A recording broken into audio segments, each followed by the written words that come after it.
Hey everyone, welcome to Simply Delicious Season 2, where we'll be cooking authentic Bahraini food and some other cuisine. My name is Ali Yusuf, and today I have a guest chef from Gallery 21, Chef Michele? Michele, yeah. Michele, what you gonna cook? Tell them about yourself first, and then what you gonna cook. Okay, yeah, I joined Gallery 21 just a few months ago. I'm enjoying Bahrain. I think it's full of vibes. Welcome to Bahrain. Thank you very much. I'm gonna cook today a classic dish, Italian dish, which is a lobster fettuccine. It's a very simple but very rich. As most of the Italian dishes, they're very simple, a few ingredients, but really, really tasty. Cool. I like that. That's a lobster. Yes. Wow. It's a nice and giant lobster. Yes. There is a little story behind this dish. Actually, was very famous in a restaurant where I used to work in London. Okay. An Italian restaurant, and we actually call it lobster incident. Because actually we used to add a little bit of wine, but my chef mistake, and one day he put martini. Okay. So he gave the pan to me, I was plating up, and I said, there's something wrong here. So I put it on the side, and I said, okay, my chef, a very good chef from Sicily, the best pasta chef, Andrea. So I said, okay, can you do it again, blah, blah. I plate it off, and then the service finished, and we taste this, actually this pasta, which had martini instead of wine, and it was actually delicious. So we changed the menu, and we call it lobster martini. You know, since then I've been cooking it in many places, and it's always been, you know, one of the best sellers. Great, it's great to know the story behind this lobster. And what's your ingredients now? Okay, very simple. We're gonna start with some garlic, with some chili. I'm gonna fry off some cherry tomatoes. Then I'm gonna add the lobster, a little bit of lobster stock, which you can make with the lobster shell. Yeah, I can smell it. Yeah, it's nice. It's like a biscuit kind of thing. A little bit of tomato sauce, but not too much because you don't wanna ruin. Okay. Then I'm gonna cook the fettuccine in salty water, and gonna add the basil at the last minute when we toss in the pasta. Right. That's it. Very simple. Let's get this started with. Yes. But before we start, we're going to take a short break and can see you in a bit. Right, and here we're back, and Chef Michele going to start the dish. Okay. Okay. First of all, you're gonna steam your lobster, which I already did. Otherwise, it will take too long. Okay. Then you just go up and up in half like this. So basically, guys, this lobster is already been cooked. Yeah. Boiled. Otherwise, it will take time to boil it, actually. Then So you you cut can it see this way. You take off your clothes, and what you basically want is take the tail meat. Right. This one we can keep it for later.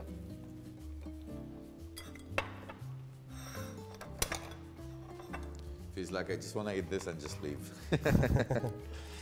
And you take the brain, which you don't need, and we do the same with this. So once you have your meat, obviously it's gently poached in the water. You don't want to cook it, otherwise all the flavors will go away. Okay. All right, so this one we're gonna leave already up for now. And we're gonna open our clothes.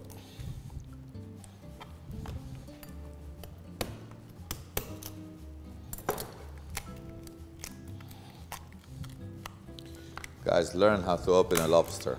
Yeah, you're gonna impress some lady one day. It's very easy. Actually, it's easier than it looks. Especially with, you know, fresh Is lobster. it similar to crab, right? Yes, yes, Yeah, it's very similar similar. to crab. Yeah. Crab is actually a little bit more tricky because he has a different kind of body, but lobster is actually very easy. Okay, so now we have our cloves. This not so much meat, it's gonna take too long to do it. So now we have a beautiful lobster. We have two beautiful cloves intact. Nice. Gonna chop in a fairly big pieces.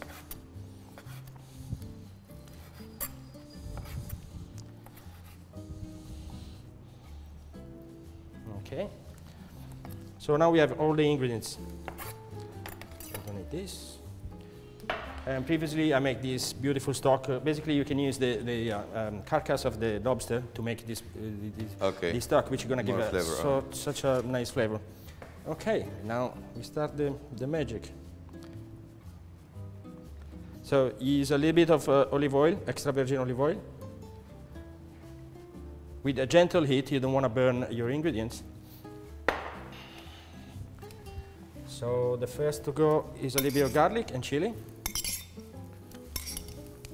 Depends, it's up to you if you want to put chili, if you don't. Those chili, they're usually mild, so they give the little kick. I like that. Yeah, look, I actually like, you know, spicy.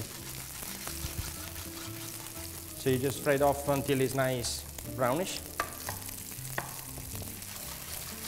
Hope you guys remember what I said about Italian food in the other episodes, that you don't overcook Italian food. Remember, you have to always be careful with the heat. In Italy, we say the less is more.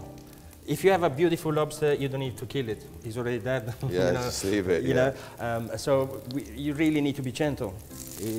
Cooking for us is like treat a lady. You know? I totally agree with you with that.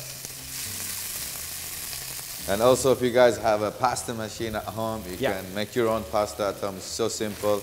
All you need is flour and egg and olive oil and a little bit of salt if you want it. Or you buy it ready. Yeah, today we're going to use a dry one because it will take too long. Yeah, this will take longer than the fresh pasta. Fresh pasta takes seconds. If you want, you can put the carcass because there's still a lot of flavor here. You wouldn't imagine how much flavor actually the carcass they will give. Look at that. You don't waste anything. That looks beautiful. Actually, in Italy, we don't throw away anything. I mean, everything is useful. And believe me, the carcass, they give such a nice flavor when you toast them. So you see, I still didn't put the meat, otherwise it's going to be overcooked by the time we're cooking it. And we can start to cook the pasta. Pasta usually it depends. For us, we call al dente, which is a little bit, you know, crunchy. We actually heat the pasta a little bit, not overcooked. Again, maybe this one is a bit stronger.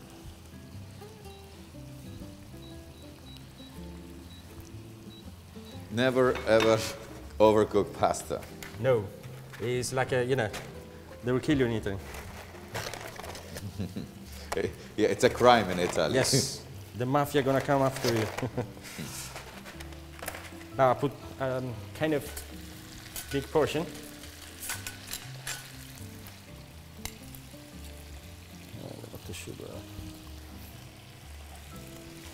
So you can hear the music of the lobster cooking. Absolutely. I love that sound. Guys, remember, I always tell you, you have to hear that. So the tomato, they're starting to you know, dissolve a little bit, making actually creamy.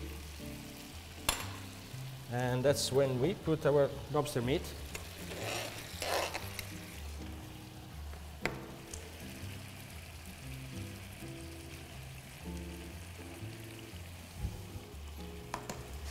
If you swap this one, no, the same.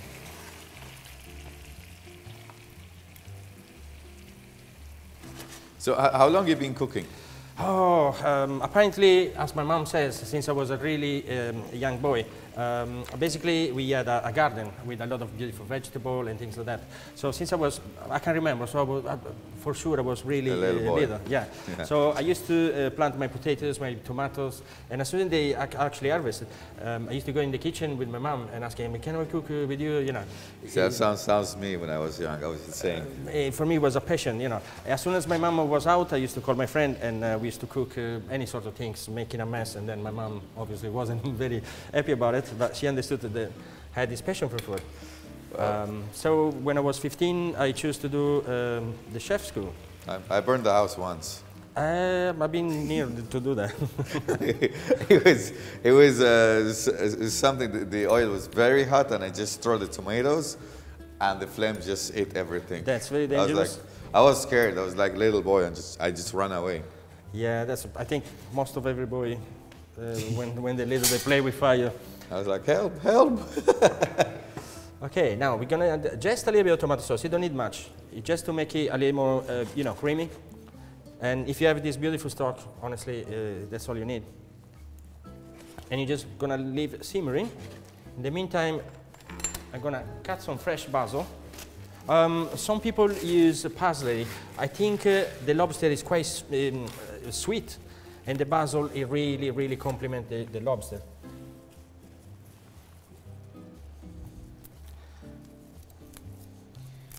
Cool. So this is an interesting dish to me, actually, because I never experienced this before. Is one of my honestly is one of my signature dish. It's very simple, but everybody loves it. It's so full of flavor, but it's very a gentle flavor. It's not very, you know. And I love basil. Basil really remind me, you know, the summers in my garden. Okay, now we can actually put into to stop, because the most important thing is not to overcook the pasta, as you said. Actually, take it a little bit before and finish it to cook in the pasta. Yeah. Okay. What happened? Makes sense. Yeah. What happened is all the starch from the pasta is gonna actually thicken up the sauce, and the pasta, because it's very spongy, let's say, is an egg pasta. It's gonna absorb the sauce. flavor. Yes. So we can put a little bit of basil now, and a little bit at the end. Those are simple things, but honestly, they're gonna make such a difference. Because if you overcook already the pasta and then you put it in there, it's not gonna actually, you know, absorb. Actually, we're gonna use this. We're gonna use this to put the carcass, which we're gonna use later, because we haven't finished yet with them. Okay. So we're just gonna put it on the side. And now it's the waiting game. This pasta usually doesn't take long, and you know it has to be. The secret is when I think it's. I think it looks it's enough now to continue there. Yeah, when it's in the middle, it's still a little bit white, so it's not cooked definitely. Just gonna gently. Doesn't matter if there is still a little bit of cooking water. Actually, cooking water is essential. That's why I don't use a colander. I keep the water, because sometimes if you reduce too much your sauce, you can still put a little bit of a cooking water, which has the flavor of the pasta. It has a little bit of starch, you know. Absolutely. As you see, the pasta is getting the flavor and the sauce, absorbing it, because you know pasta.